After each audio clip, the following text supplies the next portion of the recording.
This is the reading of Olaudah Equiano, Recalls the Middle Passage, 1789.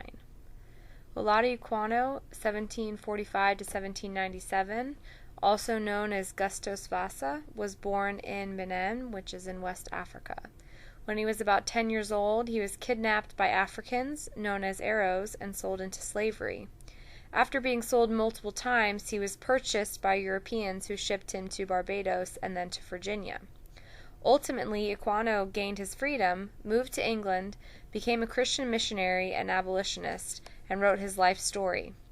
In the excerpt below, he recounted his experience of the brutal Middle Passage across the Atlantic to the Caribbean.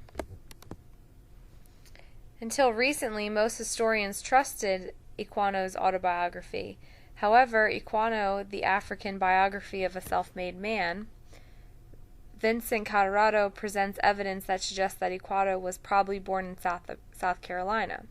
Although this possibility certainly undermines one's confidence in the truthfulness of Equiano's narrative, it seems likely that he drew on stories that he had heard from the Middle Passage, if indeed he did not experience it firsthand. The first object which saluted my eyes when I arrived on the coast was the sea, and a slave ship, which was riding an anchor, and waiting for its cargo. These filled me with astonishment, which was soon converted into terror when I was carried on board. I was immediately handled and tossed up to see if I were sound by some of the crew. I was now persuaded that I had gotten into a world of bad spirits, and that they were going to kill me. Their complexities, too, differing so much from ours, their long hair, and the language they spoke, which was very different from any I had ever heard, united to confirm me in this belief. Indeed, such were the horrors of my views and fears at that moment, that if 10,000 words had been on my own, I would have freely parted with them all to have exchanged my condition with that of the meanest slave in my country. When I looked around the ship, too, and saw a large furnace or copper boiling, and a multitude of black people of every description chained together, every one of their countenance expressing dejection and sorrow, I no longer doubted of my fate, and quite overpowered with horror and anguish. I fell motionless on the deck and fainted. When I recovered a little, I found some black people around me, who I believed were some of those who brought me on board, and had been receiving their pay. They talked to me in order to cheer me up, but all was in vain. I asked them if we were not to have eaten by those white men with horrible looks, red faces, and loose hair. They told me I was not. Soon after this, the blacks who brought me on board went off and left me abandoned to despair. I now saw myself deprived of any chance of returning to my native country, or even the least glimpse of hoping of gaining the shore, which I now considered as friendly. And I even wished for my former slavery in preference to my present situation, which was filled with horrors of every kind, still heightened by my ignorance of what I was to undergo. I was not long suffered to indulge my grief. I was soon put down under the decks, and there I received such a solution in my nostrils as I had ever experienced in my life, so that with the lonesomeness of the stench and crying together, I became so sick and low that I was not able to eat, nor had I the least desire to taste anything. I now wished for the last friend, death, to relieve me. But soon, to my grief, 2 of the white men offered me edibles, and on my refusing to eat, one of them held me fast by the hands and laid me across, I think the windlass, and tied my feet, while the other flogged me severely. I had never experienced anything of this kind before, and although not being used to the water, I naturally feared that the element first time I saw it, yet nevertheless, could I have gotten over the nettings, I would have jumped over the side, but I could not, and besides, the crew used to watch us very closely, who were not chained down to the docks, lest we should leap into the water. I have seen some of these poor African prisoners most severely cut from attempting to do so, and hourly whipping for not eating. This, indeed, was often the case for myself. In the little time after, amongst the poor chained men, I found some of my own nation, which in a small degree gave ease to my mind. I inquired of those what was to be done with us. They gave me to understand we were to be carried to those white people's country to work for them. I then was a little relieved and thought, if it were no worse than working, my situation was not so desperate. But still I feared I should be put to death. The white people looked and acted as I thought, in so savage a manner, for I had never seen among any people such instances of brutal cruelty, and this not only shown towards us black, but also to some of the whites themselves. I could not help expressing my fears and apprehensions to some of my countrymen. I asked them if these people had no country, but lived in this hollow place, the ship. They told me they did not, but came from a distant one. Then, said I, who comes into all country, we never heard of them. They told me because they lived so far away.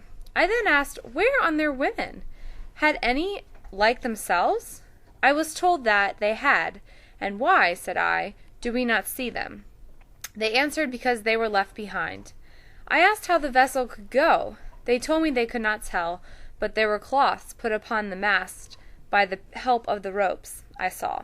And then the vessel went on, and the white men had some spell or magic they put in the water when they liked, in order to stop the vessel. I was exceedingly amazed at this account, and really thought they were spirits. I therefore wished much to be from amongst them, for I expected they would sacrifice me, but my wishes were vain, for we were so quarantined that it was impossible for any of us to make our escape. The stench of the hold, while we were on the coast, was so intolerable lonesome, that it was dangerous to remain there for any time, and some of us had permitted to stay on the deck for the fresh air, but now that the whole ship's cargo was confined together, it became absolutely pressensual. The closeness of the place and the heat of the climate added to the number in the ship, which was so crowded that each had scarcely room to turn himself, almost suffocated us. They produced copious perspiration, so that the air soon became unfit for respiration, from a variety of loathsome smells, and brought on a sickness among the slaves, of which many died, thus falling victims to the improvident avarice, as I may call it, of their purchases. This wretched situation was again aggravated by the galling of the chains, now become insupportable, and the filth of the necessary tubs into which the children often fell, and were almost suffocated. The shrieks of the women and the groans of the dying rendered the whole a scene of horror amongst inconceivable. Happily, perhaps for myself, I was soon reduced so low here that it was thought necessary to keep me almost always on deck, and for my extreme youth I was put in the fetters. One day, when we had a smooth sea and moderate wind, 2 of my wearied countrymen who were chained together, I was near them at that time, preferred death to such a life of misery, somehow made the nettings and jumped into the sea. Immediately another quite dejected fellow, who on account of his illness was suffered to be put out of irons, also followed their example, and I believe many more would very soon have done the same if they had not been prevented by the ship's crew, who were instantly alarmed. Those of us that were the most active were in the moment put down under the deck, and there was such a noise and confusion amongst the people of the ship as I have never heard before, to stop her and get the boat out to go after the slaves. However, 2 of the wretches were drowned, but they got the other, and afterwards flogged him unmercifully for thus attempting to prefer death to slavery. In this manner we continued to undergo more hardships than I can now relate, hardships which are inseparable from this accused trade.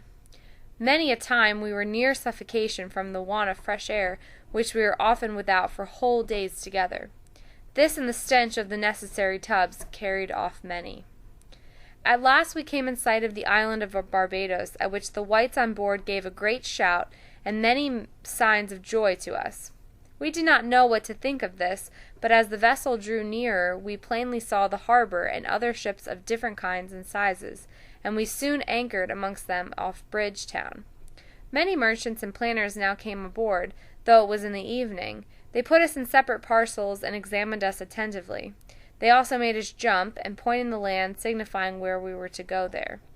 We thought by this we should be eaten by these ugly men, as they appeared to us, and when soon after we were all put down under the deck again, there was much dread and trembling among us, and nothing but bitter cries to be heard all the night from those apprehensions, insomuch that at last the white people got some old slaves from the land to pacify us. They told us we were not to be eaten but to work, and were soon to go on land where we should see many of our country people. This report eased us much, and sure enough, soon after we landed, there came to us Africans of all languages. We were conducted immediately to the merchant's yard, where we were all penned up together, like so many sheep in a fold, without regard to sex or age. We were not many days in the merchant's custody before we were sold after their usual manner, which is this. On a signal given, as the beat of a drum, the buyers rush at once into the yard where the slaves are confined, and make choice of what parcel they like best. The noise and clamor with which this is attended, and the eagerness visible in the countenance of the buyers, serve not a little to increase the apprehension of the terrified Africans, who may well be supposed to consider them as the ministers of that destruction to which they think themselves devoted. In this manner, without scruple, or relations and friends separated most of them, never to see each other again.